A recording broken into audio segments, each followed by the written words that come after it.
This time we're going to dive deep into Mula Bandha, also known as root lock. And if you haven't seen my previous tutorial on what Bandha is about, what three bandhas we practice most commonly in pranayama and asanas, please scroll down below to find a link to the tutorial in the description section below. Alright, back to Mula Bandha. There's so much attention to Mula Bandha unlike the other two for many reasons. Number one, it connects to your sexual energy directly. In Tantra practice, you do use a lot of Bandha in order to stimulate the first two chakras, the Mula chakra, that sounds the same as the lock, and the sacral chakra. So these two chakras also located around the same region. Mula chakra in between two genitals that we call the perineum. And the second chakra, the sacral chakra, is located near the lower abdomen. What Mula Bandha does is holding that prana energy in and setting it downward. So in Kalkat practice, we do engage Mula Bandha involuntarily, intentionally or unintentionally. So I'll start by demonstrating the seated variation of Kalkat first. Start by changing the crossing of your legs so you don't feel numb. Actually, try to extend your legs for a few seconds to shake it off.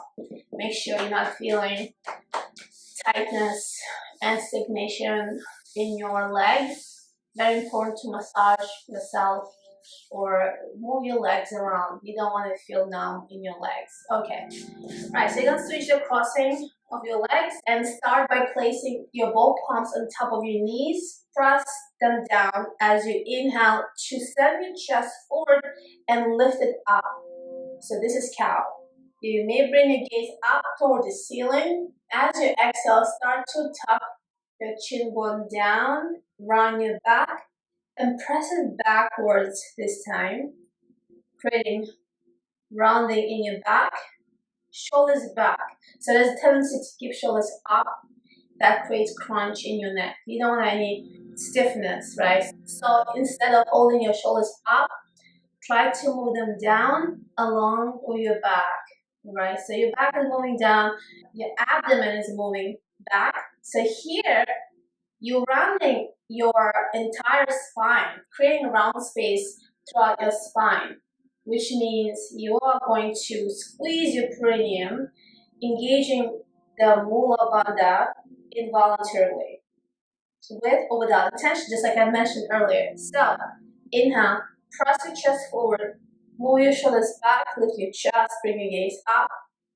Alright, here again, as you're lifting your chest up, try to tilt your tailbone up.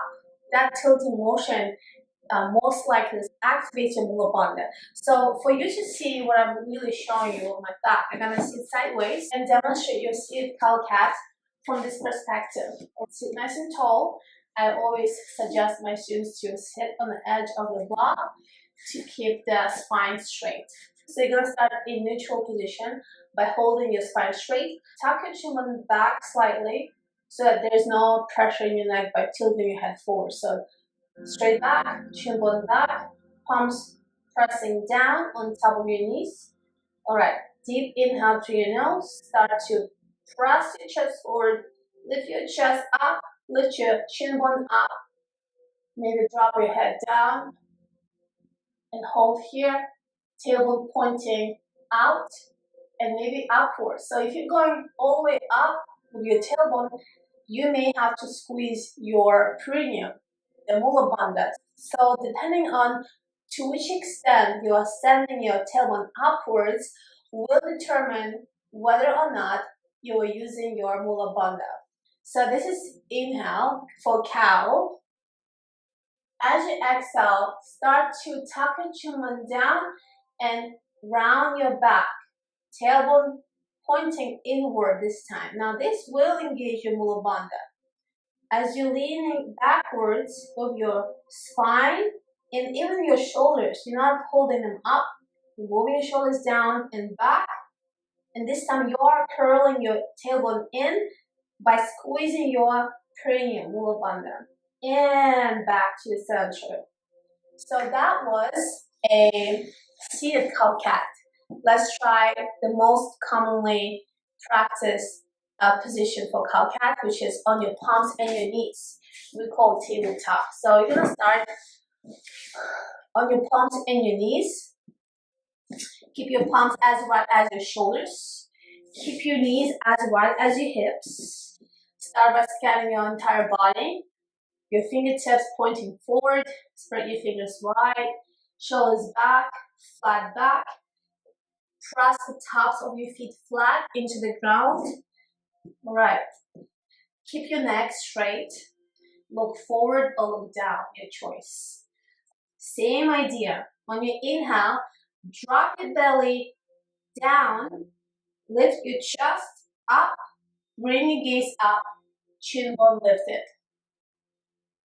All right, tailbone is also lifted. You see, I'm feeling some engagement of bandha, but less than when I'm seated.